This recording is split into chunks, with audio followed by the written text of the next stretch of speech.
Thank you, Will. Kia ora koutou, ko Julie toku ingoa. I'm Julie Reddish. I'm the Head of People and Culture at Optimal Workshop, and I'll be facilitating the panel on having a really incredible wellbeing experience in your UX career. So we're just going to set up our panel in a second. For those of you who are worried, Tana is not with me today because he's getting a haircut. You didn't all exhaust him yesterday too much, but he will be coming back and he will feel like velvet. So that is a coming attraction this afternoon. Yes, I can see you're all excited about that. Little did I know he would be so helpful to people's well-being being here. So thank you to all who have given him a bunch of love. And we have one more panelist just getting their microphone, and then we'll kick off.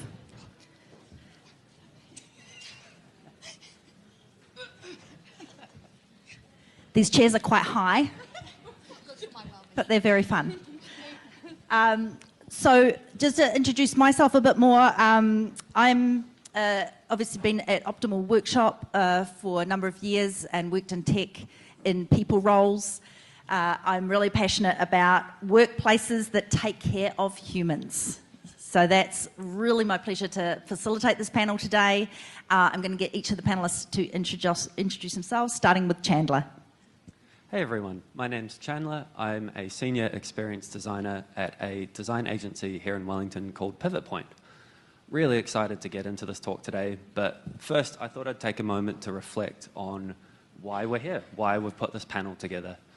When I submitted this talk, I was thinking long and hard back to the start of my career, and myself, like many of you I imagine, I've struggled with moments of self-doubt, of imposter syndrome, of burnout. And essentially, I wanted to put together the panel that I needed to hear about 5-6 years ago. And I'm hoping that by sharing some of our experiences, tips and tricks, and even just bringing the conversation to the table, I'm hoping that when we all go back to the workplace on Monday, that potentially we can open up some new conversations and know that it's okay to talk about these things with our peers. Beautiful, thank you. Michael. I'm Michael Burrows, and I've got a background in clinical psychology and specialise in helping people with anxiety. So I've been doing that the last 9 years or so, and I'm a local. I've got a clinic over in Lower Hutt, and I also have an online anxiety program.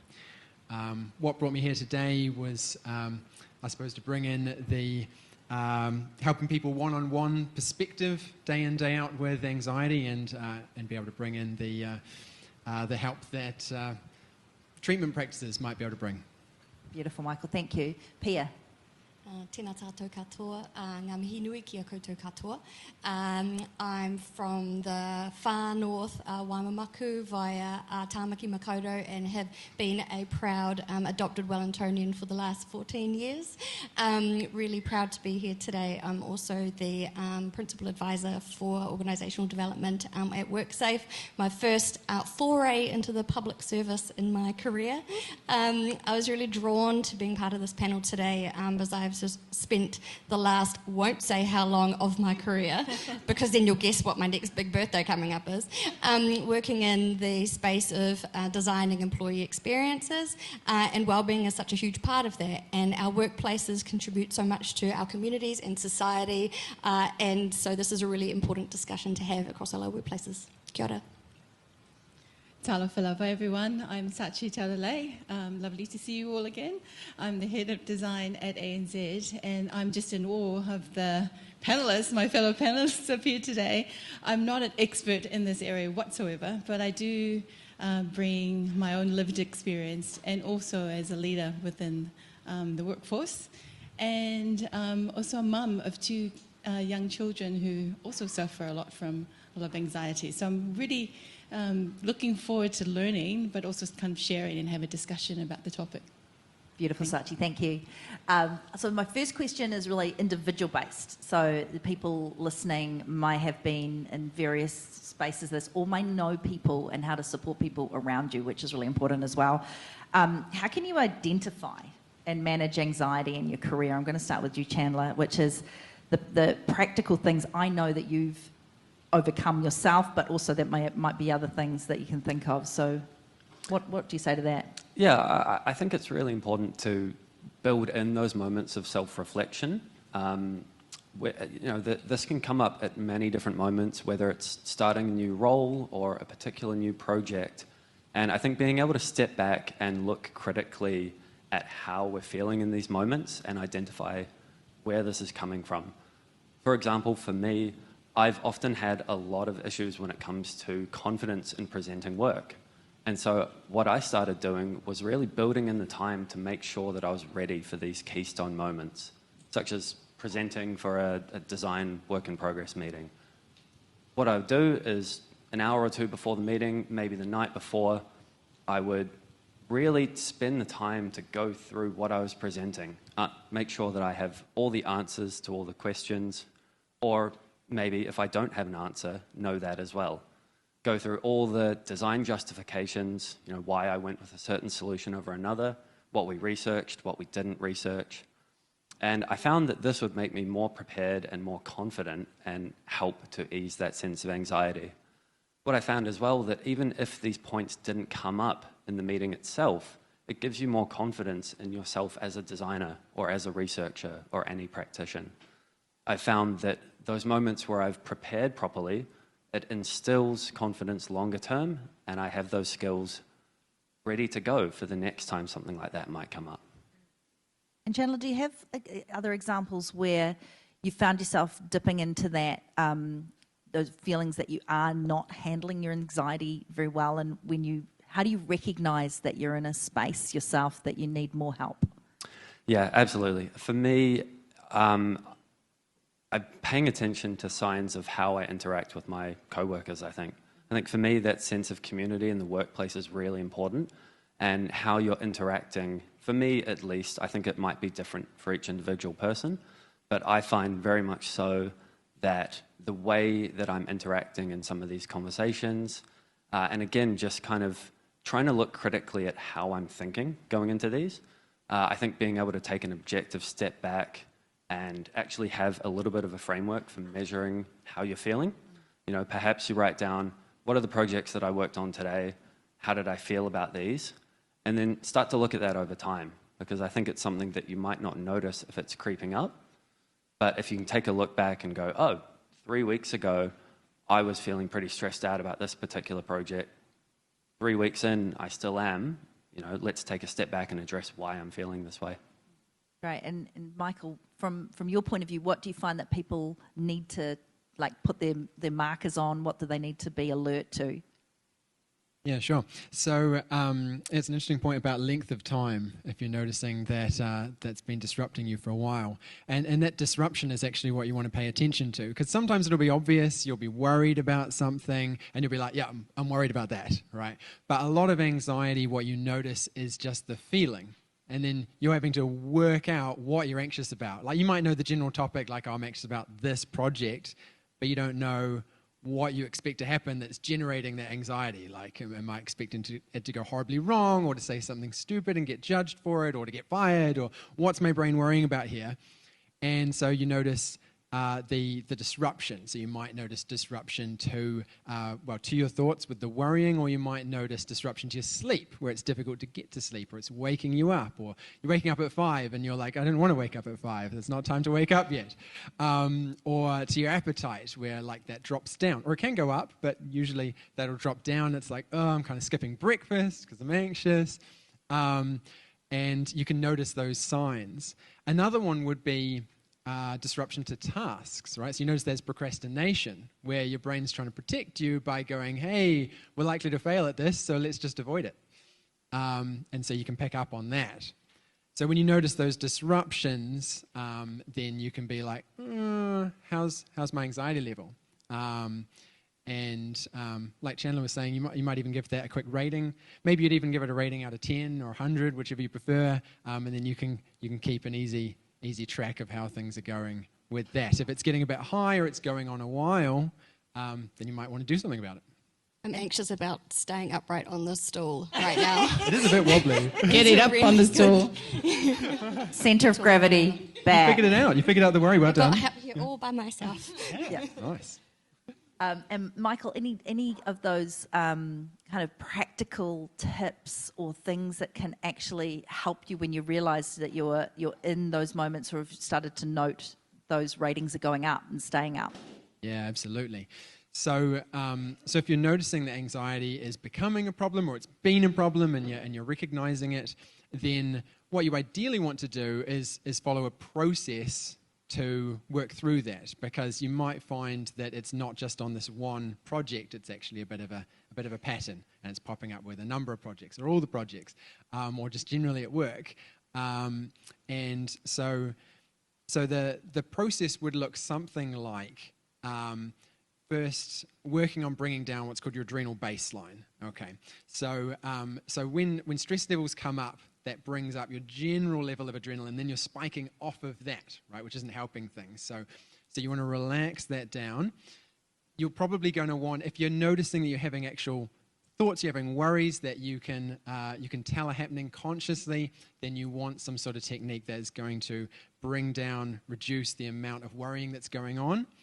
It's actually, you need something that's going to challenge your brain's belief that worry is helpful, that it's going to protect you by thinking ahead and preparing and thinking of all the horrible things that could happen, that's good. Right? At this point, you've got to remember your brain is not your friend. Well, the brain is wired for survival, not success, not thriving, right? So it's especially your midbrain, it's got a motto: better safe than dead, right? That's what it's aiming for. Not happiness. No. No, staying alive, yeah. And there's two other things you're going to need in that process.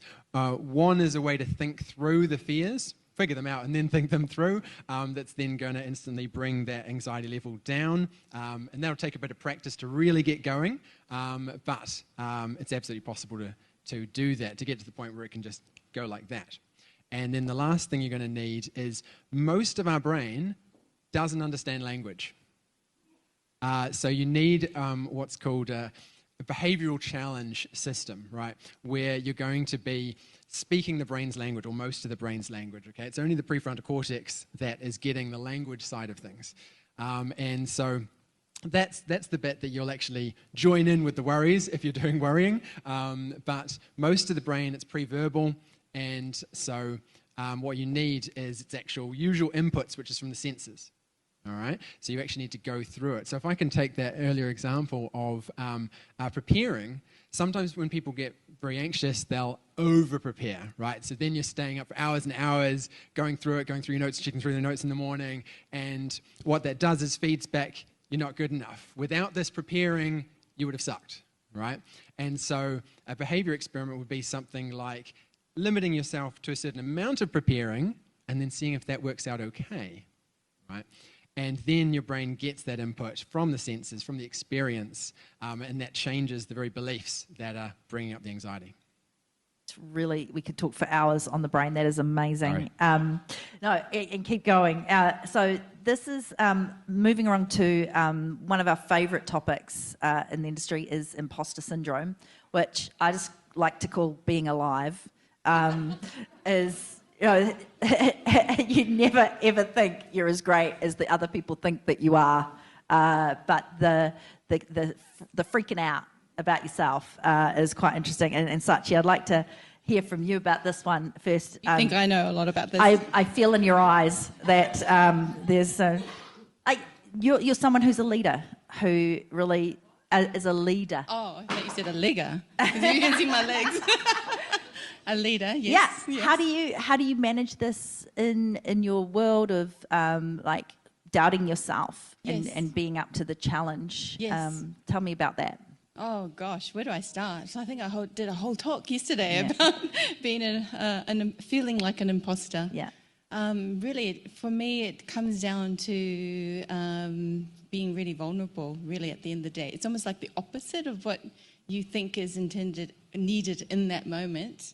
I have to have this kind of shift in my brain. I don't know if that's the right term or not. You can tell me, Michael.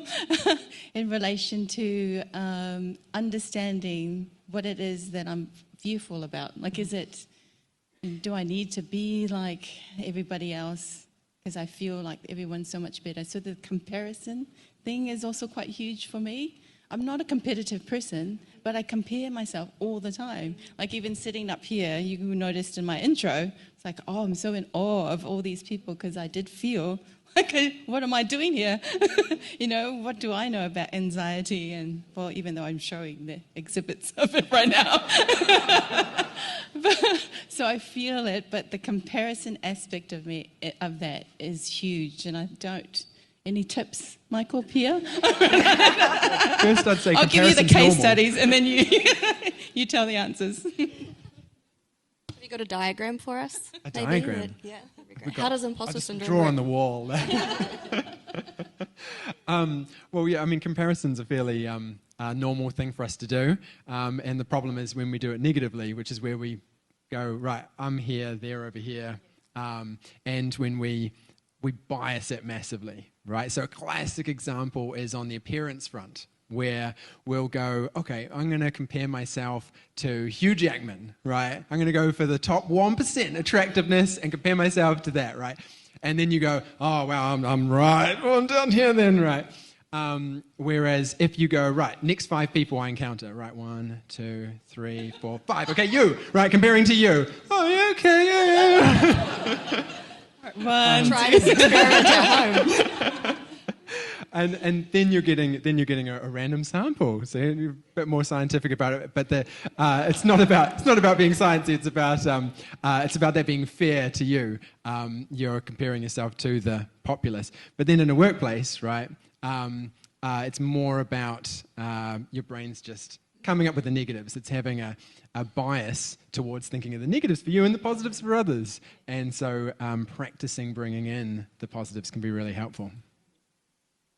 Yeah, I was going to ask you, Pia, there's often people you're dealing with who are in their career limited because of imposter syndrome. I'm curious about how you support people through their career to get real prowess and being the people they're meant to be.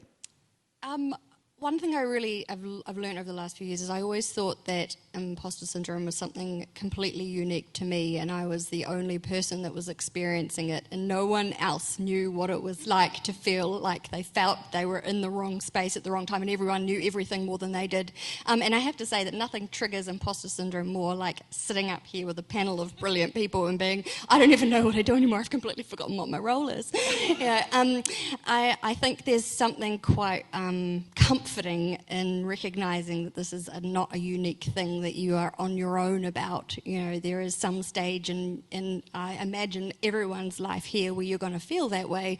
You know, it is temporary as well. You know, and there might be different situations where this really rears its head and it becomes a thing. You know, but the state is temporary. A lot of the states that we have, you know, are very temporary. We just treat them as something real long term that we're going to have to live with forever.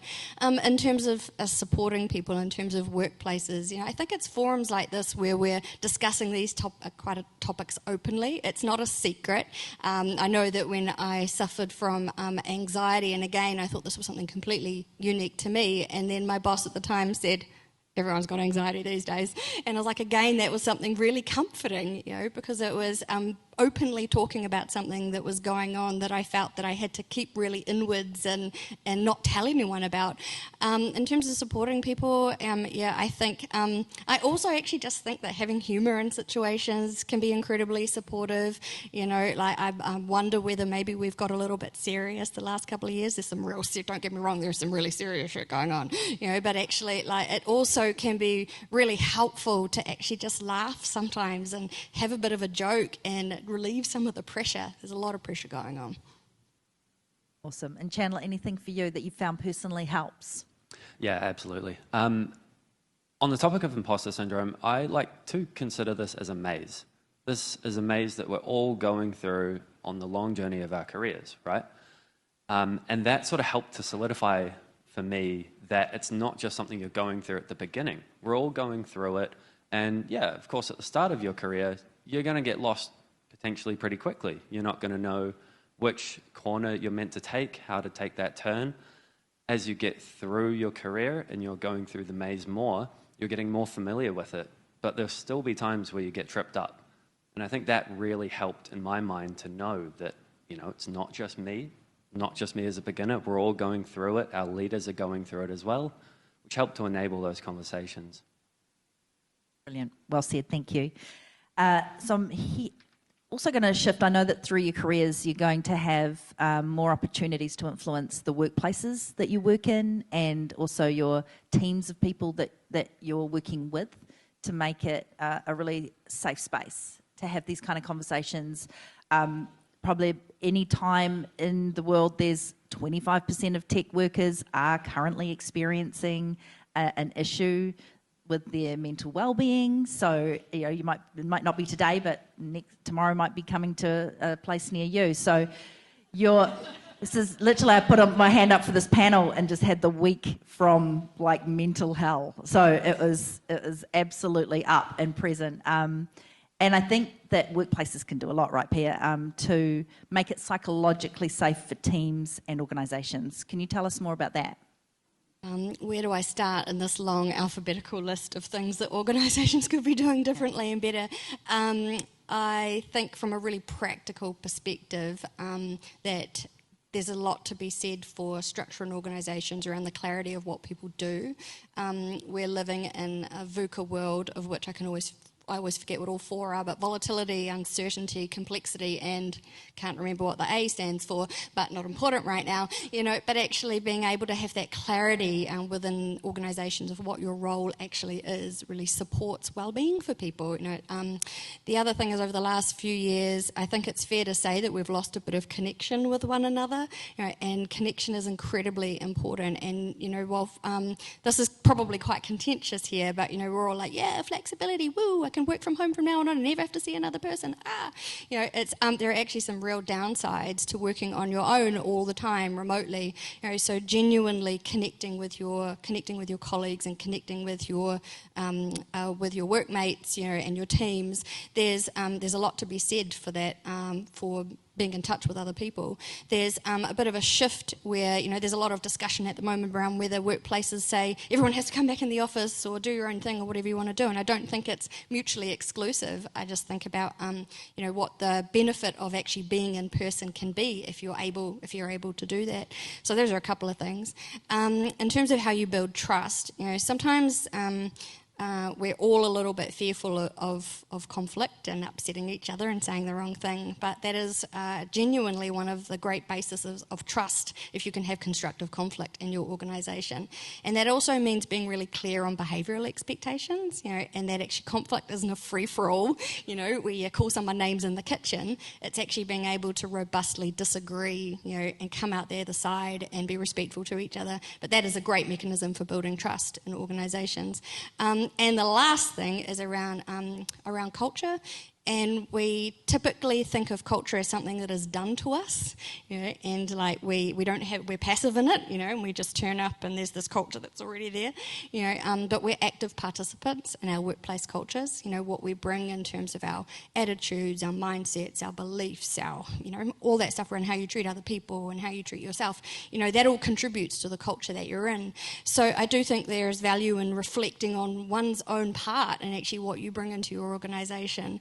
And if you're lucky enough to, and I'm sure you all are, be those people that can go and have those conversations, then there's a huge amount of strength in having those brave conversations and being like, are we the culture that we want to be? Are we the culture that we're looking after people? And you'll be surprised that actually as an individual you can make a huge change. Well said, thank you. Michael, any thoughts on tips that workplaces can do better for humans? An interesting one, because it's just me at work, and so I'm my employee. Be nice to myself. You have morning tea with yourself, and morning tea. What's that? Do the Sudoku together. No, what is it? Wordle. Do the Wordle. No one's doing Sudoku. Yeah, fair. Yeah, maths. Yeah, it's an interesting one. What can workplaces do? I suppose. I'd be thinking along the lines, because I come from that individual therapy perspective, it would be, when I've seen workplaces that are open to that and managers are like willing to have that talk with employees and willing to value that employee enough that rather than lose them because they're heading towards burnout, will support them in getting therapy, getting help, and then see them improve, not just back to where they were, but better than before, able to do those conflicts that you talked about and trust building. But also that manager then has earned a lot of trust.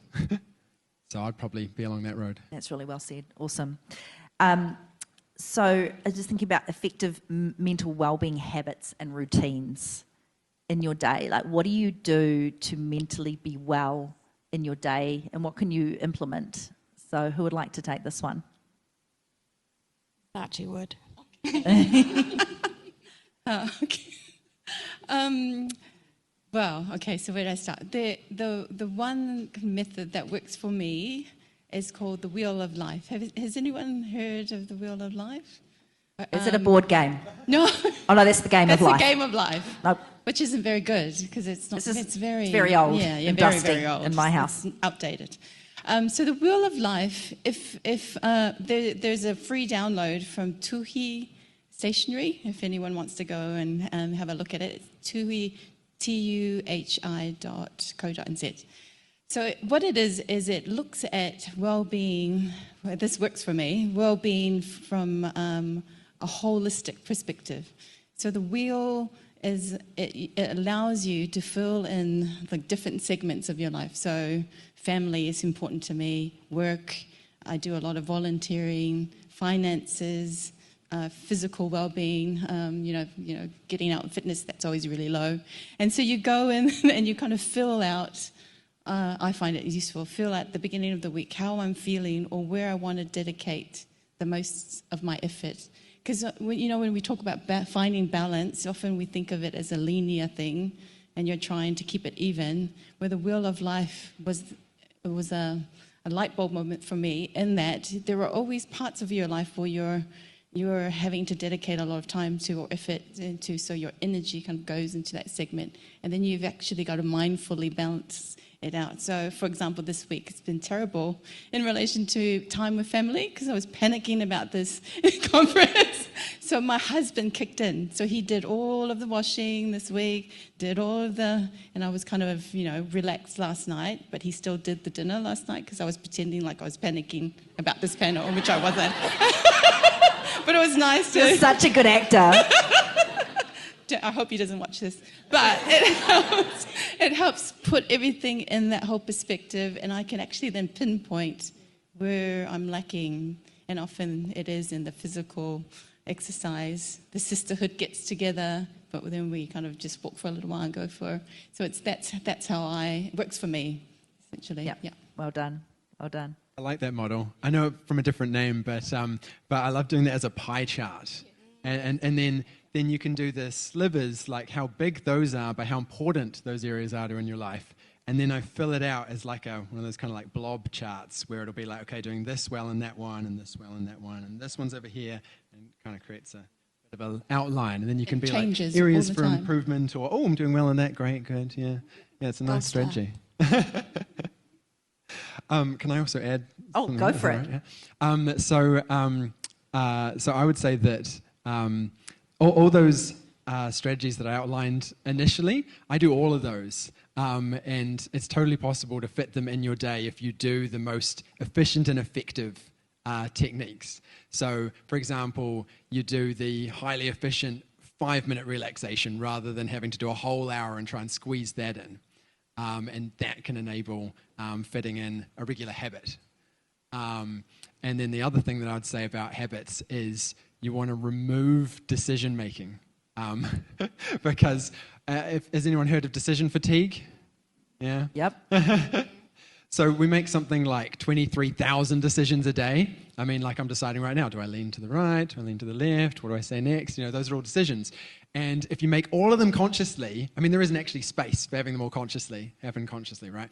So you want to take out as many of those as possible, automate things, and that's habits, right? So habits are said to make things 95% easier, right? Less effort, because you're not having to make a decision. If you're not having to go, should I go to the gym this afternoon? Right, I mean, you're going to be like, nah, Right. But if it's like, oh, I'm already at the gym because gym happens at 5:30, you didn't have to make a decision about it and it just happens. And if you got all your habits like that, well, that's what habits are, then it all goes much more smoothly and you can fill out that circle, get the gold stars in all, more areas. The greatest thing that ever happened to dinner was those food boxes that tell you what you're eating. And you don't have to make the decision about dinner. I think that's the best thing ever. Just to quickly weigh in on that, I've burnt out big time twice in my career so far. Hopefully that's it. And neither time I noticed what was happening before someone else told me that I was burnt out, and how that manifested was that they said, well, I haven't heard from you. I keep texting you and saying, do you want to have a drink? Do you want to have coffee? Do you want to go out for lunch? And getting no response from you. Finally, are you okay? And I was like, actually, now that you mention it, I don't think I am. And so I coming back to that connection piece, I've been able over the years to start recognising the signs much earlier before someone has to point it out to me, and so being aware of where I am and where I am actually dedicating too much time, and often that's work. Often, realistically, work gets a little bit more of a priority and going to the gym gets less of a priority, but if that becomes pattern after pattern after pattern after pattern after pattern, then I know that something has to give, and so starting to recognise those signs for myself. The other thing is there's a really awesome pack out there. I don't know if anyone has heard of Jeremy Dean before. I imagine he's probably spoken at UX. Jeremy Dean? Yeah. Yeah, absolutely. Yeah, he's got this pack called the Emotional Culture Deck, and so everyone rush to his website and buy a pack. But it's essentially a set of emotions and feelings and it was designed around, originally around CX, but now for employees as well, about how you want people to feel. And we use that every day in our team, and I use that as an individual to say, how do I want to feel about this week, and so what do I need therefore to do? And that has been just life-changing to actually openly talk about emotion in the workplace and take off the stigma of that, which has led to a whole lot of really amazing conversations about how people are doing and their wellness and wellbeing. And also shout out to Tamara who riffed on that and made the yes, wellbeing deck, which is also Tamara Buckland. Yeah, Tamara Buckland, and that's also can be found on Jeremy Dean's website. So Elephants and Riders. Nice. Starting to sound like some sort of Pokemon deck or something like that. Yeah. I mean, we all love a good card sort, and that is just a beautiful way of doing it with the emotions already laid out, so you can actually give words to that, which is really helpful. Chandler, from your perspective, how do you recognise in yourself burnouts coming down the pipeline? Yeah, burnout. Okay. It's a big topic. Yeah. I think for me, when it comes to burnout, I think it's really important to recognise the relationship between stress and burnout and performance. For me, what I've liked to do is to map time against burnout stress levels. You've got your low stress, in which you're not quite working at peak efficiency. You've got optimal and high. The thing about stress, though, is that it's kind of in a bubble. It's not a bad thing. It's really good to light a fire in our work. If we've got a particular deadline, it can really ignite collaboration. The problem, though, is when we start to experience that long term. If we're at optimal levels of stress long term, then some of those signs are going to start showing. It's easy to hold a cup of water for 5 minutes, but try that for 5 days, and that's not sustainable. And again, I think for me, it just really came down to those interactions. I can tell when I'm burnt out because I've just lost the fire a little bit. Maybe not quite as go-getting in terms of the workload and the efforts that we're putting into our research. Yeah, that's really good. Michael, I'm curious about what happens in the brain when you get to that cortisol levels, like again and again and again, and they're not able to lower themselves down. What actually happens to you? Yeah, sure. So one of the main things that you notice is amygdala shrinkage. So do I notice my amygdala shrinkage? That'd be cute. I'll tell you how you tell notice me how it. I notice that. I'll tell you how you notice it. So the amygdala is right in the middle, part of the what's called the limbic system. So what its main job is to detect threat. Okay, so you've got information coming from the sensors and it goes, is it dangerous, is it safe, what's going on here? And then it's what sends the signal off to your adrenal glands, which sit on top of your kidneys for adrenaline and cortisol, those two hormones. But the cortisol, when it's released long-term or it's circulating around long-term, damages a few things, but it also damages the amygdala, okay? So, and as the amygdala shrinks, what you're going to notice is that you're going to make more what are called thinking errors. So you're going to catastrophize more, you're going to have more what's called all or nothing or black and white thinking, where you just go success or failure. Oh, well, it wasn't a success, so I failed, I'm a failure, right? You're going to have more of those kinds of thoughts, more of that kind of thinking, and then that's going to raise your anxiety even higher and more frequently, and lead into this burnout. Yeah, that's really cool. How do you, raise your hand if you've noticed that in someone else in your career, that they're about to burn out. Yeah, how do you raise that?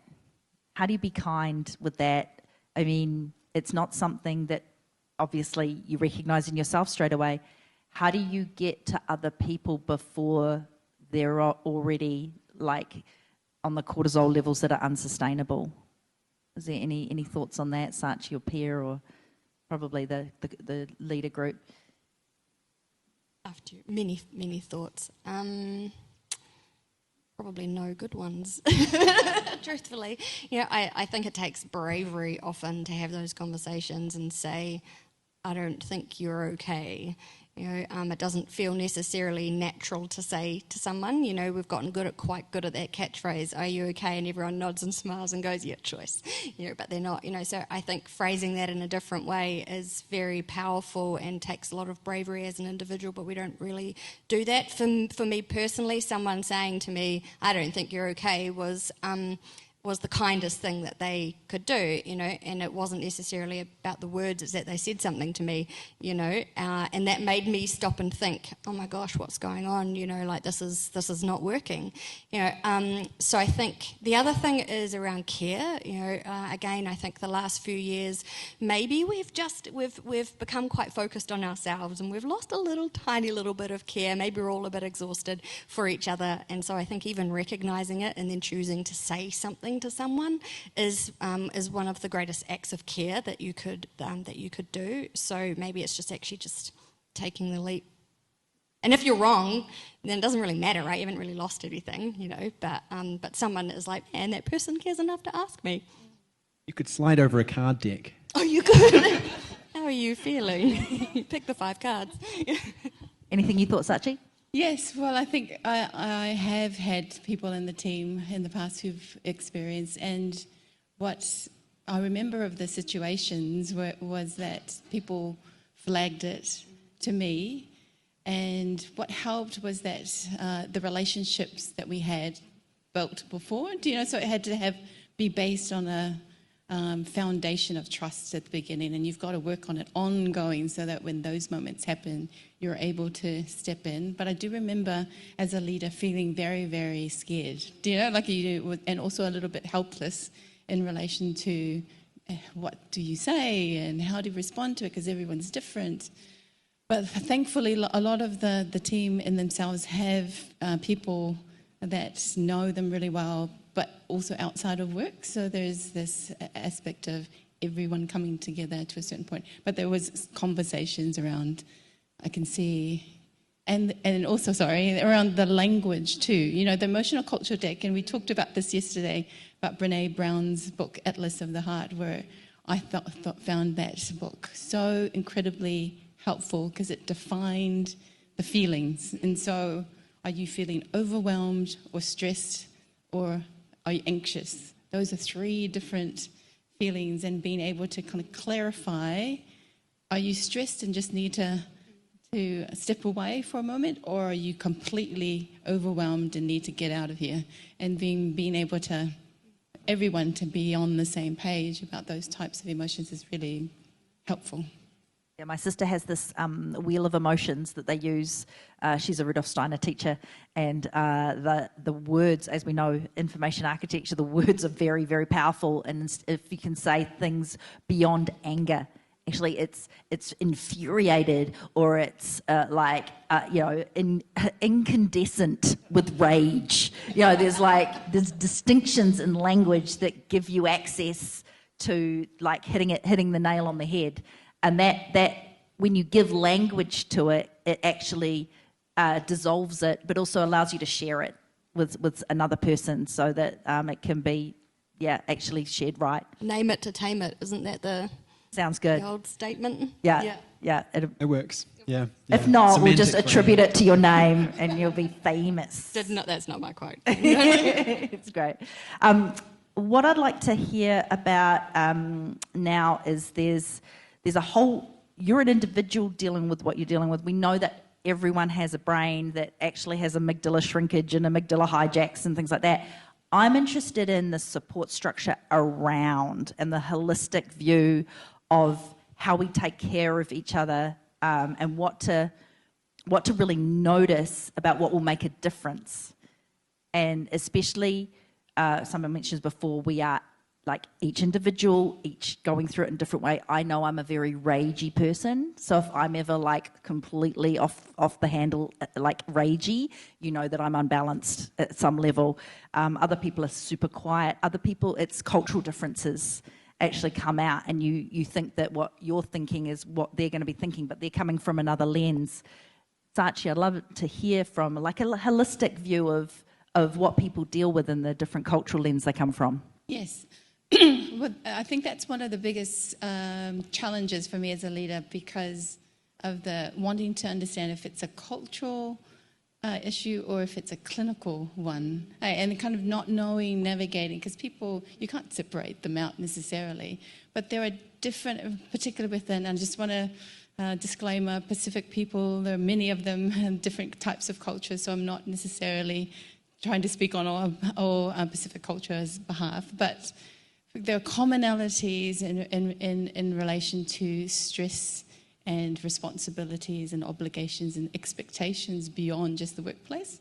So I, as a Pacific Samoan leader, I recognise that, and it's very easy to not easy to deal with, but to have the conversation, because I know how to ask the question, where I can understand others who don't necessarily have that experience may interpret a cultural thing as perhaps bad behaviour or taking work off time. You know, until like that, there's different interpretations of something that perhaps has a cultural context to it. Have you got one of those examples? Like, have you got an examples of things that can be misconstrued when they're actually a cultural specific, something's going on with that person that they need to deal with their culture? Yes. So there's lots of hesitancy around, particularly in when you have tangi or people pass away in your family. It's a huge event in a family's life, not everyone's family, not just within the Pacific culture. But often it becomes, it takes more than a day or two to attend to. Often you have to travel, you have to wait for people to come in, and you've got obligations as a member of the family to participate in preparing food, getting the family ready. It isn't just a go to a funeral and come back type of a thing and grieve. And you don't actually get to grieve in the moment because you're so busy trying to deal with all the things that are happening around the family. That puts a huge amount of stress for quite a period of time for someone in the workplace, and they feel guilty. You know, coming back into, my uncle has passed away and I need a week off. How many workplaces would allow that to happen? Hey, yeah. But those are the types of things that you have to have open conversations so that people feel comfortable to be able to ask for that in that moment in time. And everyone in the team needs to also then come to have that empathy and understand, because your time will come too. So that's kind of a... Exactly. I can imagine reading the policies and going like, it's 3 days, and then, I've got like no ability to ask someone in authority to change the policy. Yes, like, that's right. They don't know that they can come and have a conversation with a human being, right? Absolutely. And then it's post that session too, event too, that's probably the most important from a health and well-being for that employee, that you probably need to take a really close look at or watch. Yeah. Anyone else want to weigh in on a holistic view? Okay. All right. I just wanted to jump in on the amygdala shrinkage thing, just to reassure everyone that it can recover. You've been anxious about this for 15 minutes sitting here, haven't you?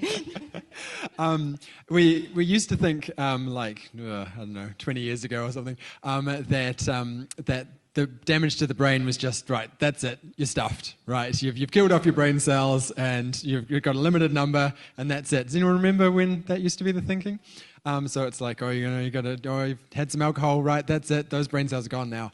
But the amygdala research shows that if you give it a bit of a break from the cortisol, it can plump right back up again really nicely and then function really well. Because you want it functioning well, then it thinks better. You'll make less mistakes, less negative thoughts about yourself and start feeling better. I also just wanted to jump on your point about the different people having those individual differences with emotions and with your great example about anger. Or a lot of people will notice it as that kind of lower level irritation, if we're drawing on the different words, frustration, annoyance, because it's very connected to anxiety, right? So anxiety, anger, fight or flight, right, and depression are all very linked, right? They're all based around a perception of threat being about to happen. So they're what's called highly comorbid. They happen a lot together.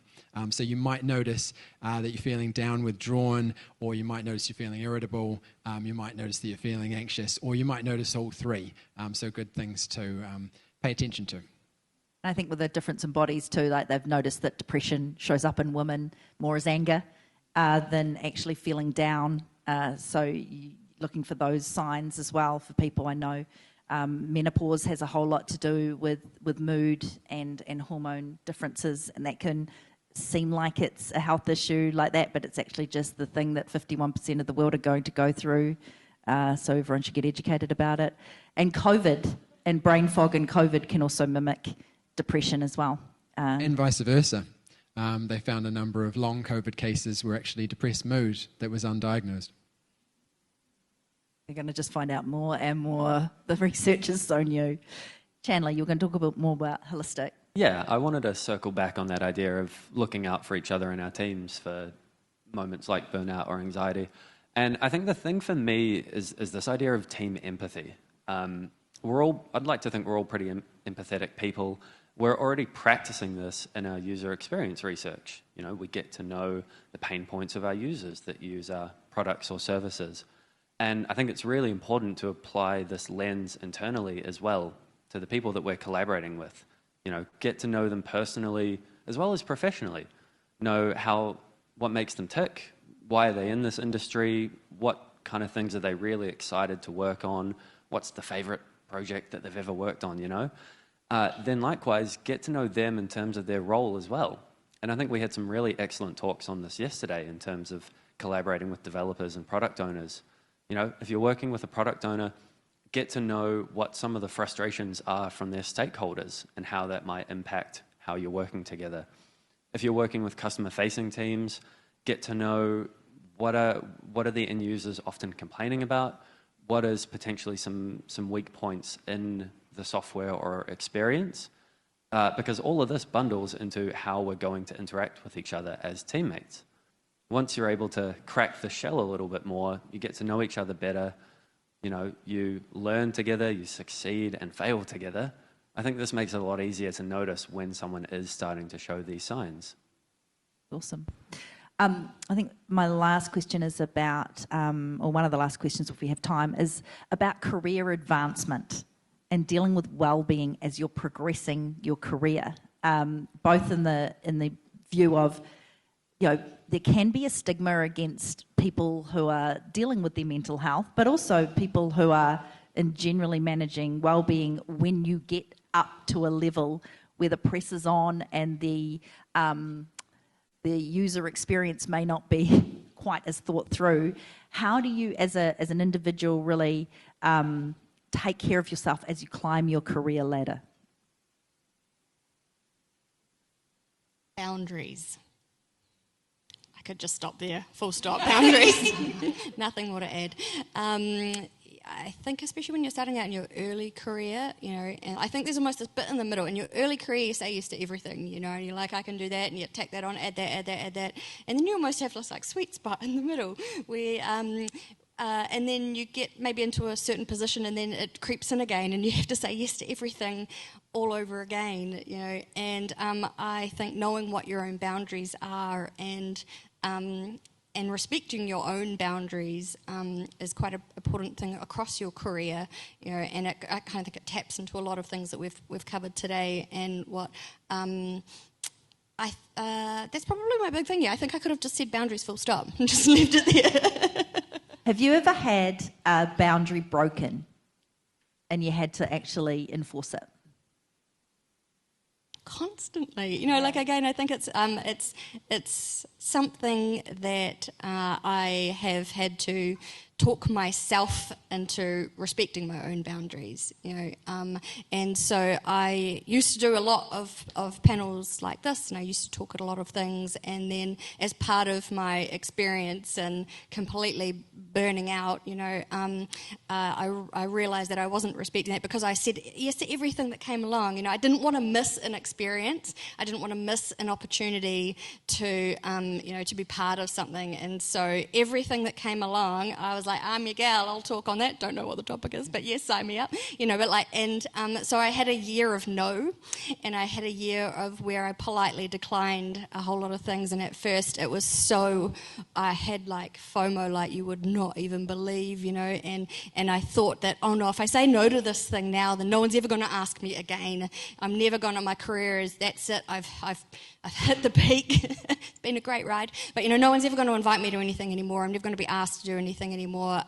So at first it was really challenging to say no and to stick to that, and then across the year it became easier, and I was like, no, thank you, you know. And it was a temporary state, like we talked earlier, in that because I'm here, you know. But you know, what it actually redeveloped for me was the excitement, you know, and that zeal for being part of things again, whereas it was starting to feel like it was a real burden and a chore, you know, and that I wasn't doing it necessarily, and I was doing a lot because it was for other people, you know. So I think that was the biggest learning for me, that you can say no to things and it won't be the end of your career or the end of your progression, you know. It is temporary, but actually recognising that sometimes you need to step away, was incredibly valuable.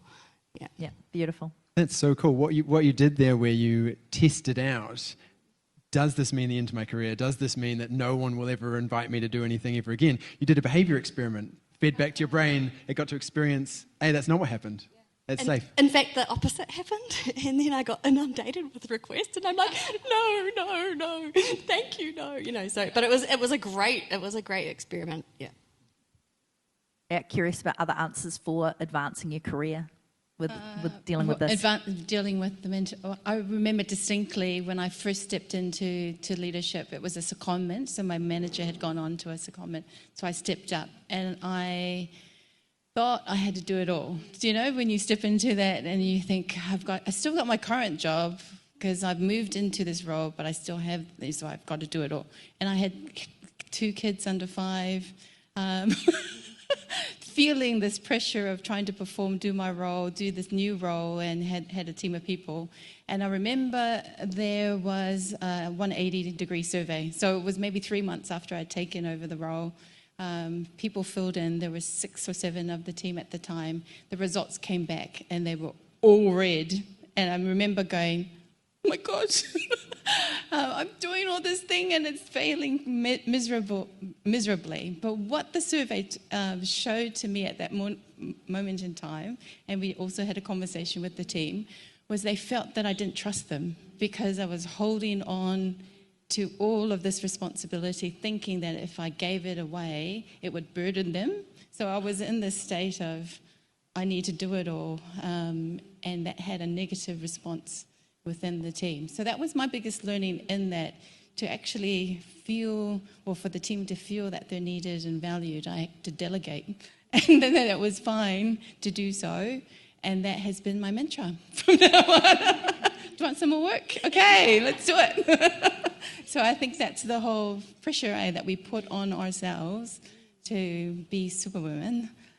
Such a good point, you know, and especially I think coming into these leadership roles as well, is that you think you're supposed to know everything about how to lead people. You're supposed to get it right. You've read all the books, you've gone through all the training, so you should pretty much have it nailed. And then you get none of it right, and and your engagement scores come back, and everyone's miserable, and you're like, but I know how to do this well, And I think we put so much pressure on ourselves to have to know or how to do this all the time, rather than just actually being, some stuff I'm really good at things with my team, like having one-on-ones and making sure that I do those. I'm really bad at literally everything else to do with leadership, but I've got that one thing going for me. So People don't want you to be smart. They want you to make them feel smart. yes. So we're just about to wrap up the end of the panel, and I'm just curious if anyone's got any burning questions that they'd like to ask our panel from the audience, and I can repeat them for the humans online. Yes, great. John? There's a theory about that your brain has different sort of personalities inside of it. Not schizophrenia per se, but that you can talk to those parts, and that can help calm you. Anything to, I don't know what that theory is called, but can you talk to that at all? Yeah. So talking about different parts inside of the brain, perhaps kind of different personalities, being able to talk to them in order to help calm yourself.